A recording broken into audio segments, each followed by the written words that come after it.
Hello everybody and welcome to LiveWire. Today you're joined by me, Ali, for a quick update on what news I've got for you on Mass Effect Andromeda's new systems that are in the game, when to get more information on it, and speculation about how you wound up in the Andromeda Galaxy to begin with.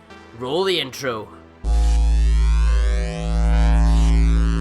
Oh Ali, why is there no new gameplay footage or news about Mass Effect Andromeda? Oh, where is it? We demand it. We're sick of For Honor so obviously by all these thousands and hundreds of thousands of views and subs.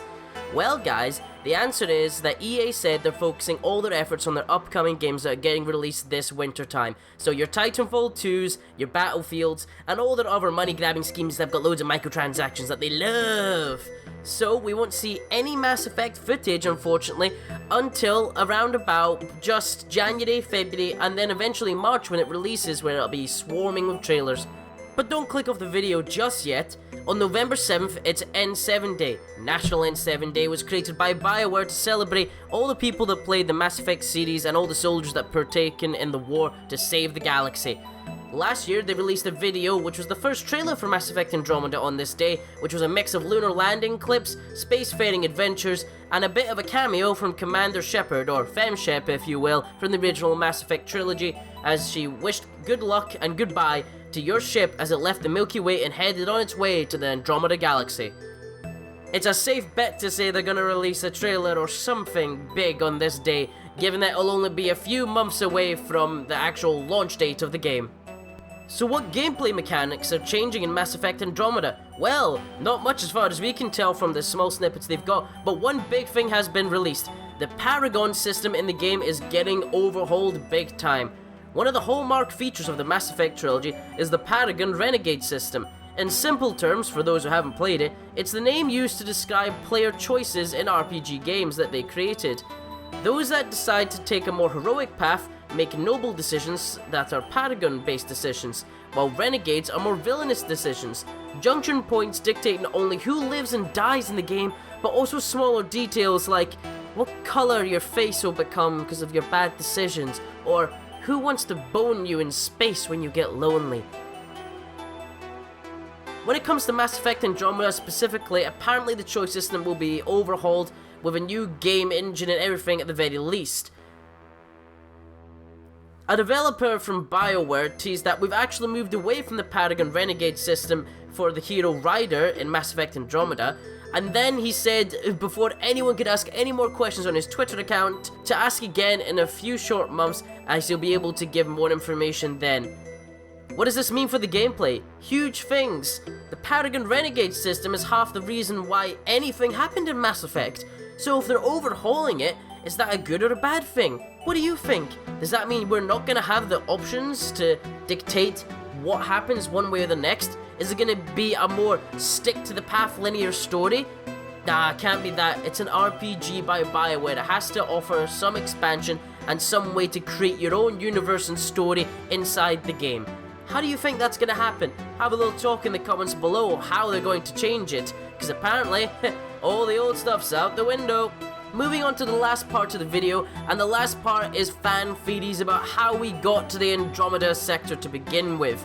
I mean, I personally feel it's just a case that they developed the technology after the events of Mass Effect 3, but some people have a lot more flowery and scientifically correct, apparently, methods of explaining how they got there. Today I'll be explaining to you one of them, which is the Stargazer theory. The Stargazer theory focuses on the end of Mass Effect 3, namely where the Stargazer and a child are having a conversation about the events on the first 3 games, and when Joker lands in Normandy on an unknown planet following the explosion of the Crucible.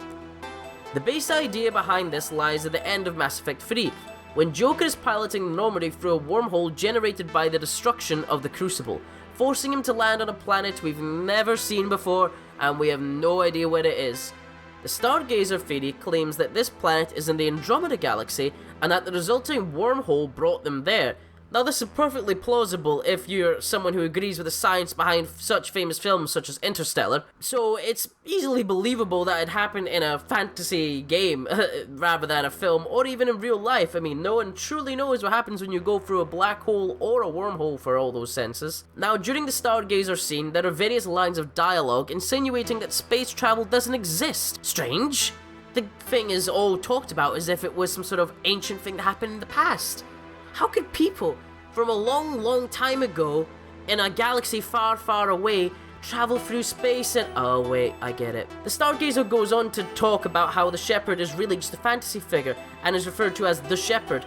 Eventually the child asks, when can I go to the stars? And the Stargazer responds by saying, eventually. Much like any fucking information on Mass Effect Andromeda, am I right? Discussing all the wonders in the stars as if they were a distant memory, the Stargazer goes on. At this point, it's obvious that the Stargazer knows stories from being close to Shepard. But how? Many people are saying it's Joker, who survived after the explosion and has now gone on with the crew of the Normandy to establish a new life in the Andromeda galaxy. Furthermore, this theory discusses the possibility that the child has now grown up, idolizing Shepard, and as a result has copied his N7 style armor and become the male figure who we see in the Mass Effect Andromeda trailer that was first released of him jumping about on a desert planet. This would throw a spanner into the works, suggesting that the main character that we've seen in what little gameplay we've had so far, Ryder, the female protagonist, doesn't really match up to this theory, but we got to remember this is a BioWare game, and they will realistically release multiple trailers and theories illustrating and talking about the main character in narrative senses as both male and female, so it's not too far-fetched. Do you have any more fan theories that you think are interesting on Mass Effect Andromeda? Do you want to talk about them below in the comments so we can get going and make something up yourself for the next video? I could use the help, guys. Or do you just want to get to catch up with the rest of the playlist that we have in Mass Effect Andromeda or our other series such as Wildlands, Ghost Recon, and of course, For Honor.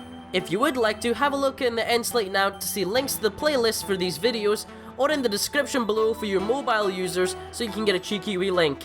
Or perhaps you'd want to get to know us on the channel a little bit better, or why not have a look at our vlog series and podcasts that have been released recently in the channel, celebrating our milestone of 4,000 subscribers and 1 million views on the channel. Coming from me first and foremost, and from David and Matt on the channel, we thank you so much for your support, and we're humbled by all of it. Until next time, people, I'll see you in the next video.